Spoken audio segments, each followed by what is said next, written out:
നോക്കാൻ പോകുന്നത് എല്ലാവരും കാത്തിരുന്ന റെയിൽവേയുടെ കലണ്ടർ. ഈ വർഷത്തെ നോട്ടിഫിക്കേഷൻസ് വരുന്ന കലണ്ടർ പുറത്തുവിട്ടിട്ടുണ്ട്. 2024 റെയിൽവേയുടെ കലണ്ടർ ഡീറ്റെയിൽസിലേക്ക് നമുക്ക് പോവാം. ആനുവൽ കലണ്ടറാണ് റെയിൽവേയുടെ പുറത്തുവിട്ടിരിക്കുന്നത്. ജനുവരി മാർച്ച് മാസങ്ങളിൽ ALP notification assistant loco pilot notification. ആ നോട്ടിഫിക്കേഷൻ ഓൾറെഡി വന്നിട്ടുണ്ട്. ജനുവരി 20 മുതലാണ് അപ്ലൈ ചെയ്യാനായിട്ട് സ്റ്റാർട്ട് ചെയ്യേണ്ടത്. ഫെബ്രുവരി 19 വരെയാണ് ഡേറ്റ് വരുന്നത്. ഓക്കെ, ALP എല്ലാവരും അപ്ലൈ ചെയ്യാൻ, ക്വാളിഫിക്കേഷൻസ് ഉള്ളവർ അപ്ലൈ ചെയ്യാൻ നമ്മുടെ ചാനലിൽ തന്നെ വീഡിയോ ചെയ്തിട്ടുണ്ട്. ഓക്കെ, ഏപ്രിൽ ജൂൺ മാസങ്ങളിൽ ടെക്നീഷ്യൻ പോസ്റ്റാണ് ഏപ്രിൽ ജൂൺ മാസങ്ങളിൽ വരാനിരിക്കുന്നത്. ആ പോസ്റ്റുകളിലേക്കുള്ള നോട്ടീസ് 9000-ന് മേലെ വേക്കൻസികൾ വെച്ചിട്ടുള്ള നോട്ടീസ് റെയിൽവേ പുറത്തുവിട്ടിരുന്നു.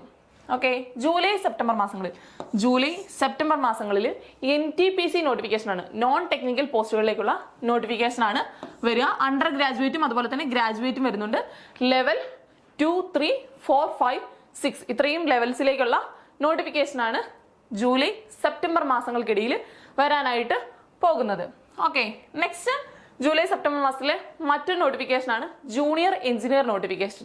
ഒരുപാട് പേര് കാത്തിരുന്ന നോട്ടിഫിക്കേഷനാണ് RRB JE നോട്ടിഫിക്കേഷൻ. ജൂനിയർ എഞ്ചിനീയറും ജൂലൈ സെപ്റ്റംബർ മാസങ്ങളിലാണ് വരുന്നത്. പാരാമെഡിക്കൽ കാറ്റഗറീസിലേക്കുള്ളതും ജൂലൈ സെപ്റ്റംബർ മാസങ്ങളിലാണ് വരുന്നത്. ഇനി ഒക്ടോബർ ഡിസംബർ മാസങ്ങളിൽ വരുന്ന പോസ്റ്റാണ് ലെവൽ 1 പോസ്റ്റ്. ലെവൽ 1 ഏതാണ്? ഗ്രൂപ്പ് ഡി ആണ്. ഗ്രൂപ്പ്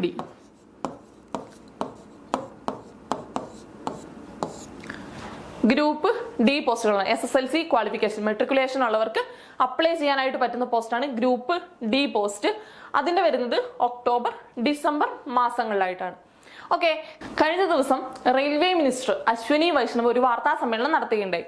അതിൽ പറഞ്ഞ ഒരു ഡീറ്റെയിൽസ് എന്താണെന്ന് വെച്ചിട്ടുണ്ടെങ്കിൽ, ഇനി എല്ലാ വർഷവും നമ്മുടെ SSC നോട്ടിഫിക്കേഷൻസ് പുറത്തുവിടുന്നത് പോലെ റെയിൽവേയും നോട്ടിഫിക്കേഷൻസ് എല്ലാ വർഷവും ഗ്രൂപ്പ് ഡിയും JEയും NTPC ഒക്കെ എല്ലാ വർഷവും വിളിക്കാനുള്ള ചാൻസ് ആണ് അദ്ദേഹം വാർത്താ സമ്മേളനത്തിൽ പറഞ്ഞത്. ഇപ്പൊ 6 വർഷത്തിന് ശേഷമാണ് ഇങ്ങനെ ഒരു നോട്ടിഫിക്കേഷൻ വന്നത്. നല്ല വേക്കൻസിയോടെ വരുമെന്ന് നമ്മൾ പ്രതീക്ഷിക്കുന്നു. ഓക്കെ, അപ്ഡേറ്റ്സ് എന്തെങ്കിലും ഉണ്ടെങ്കിൽ ചാനലിൽ നമ്മൾ അപ്ഡേറ്റ് ചെയ്യുന്നതായിരിക്കും. Thank you.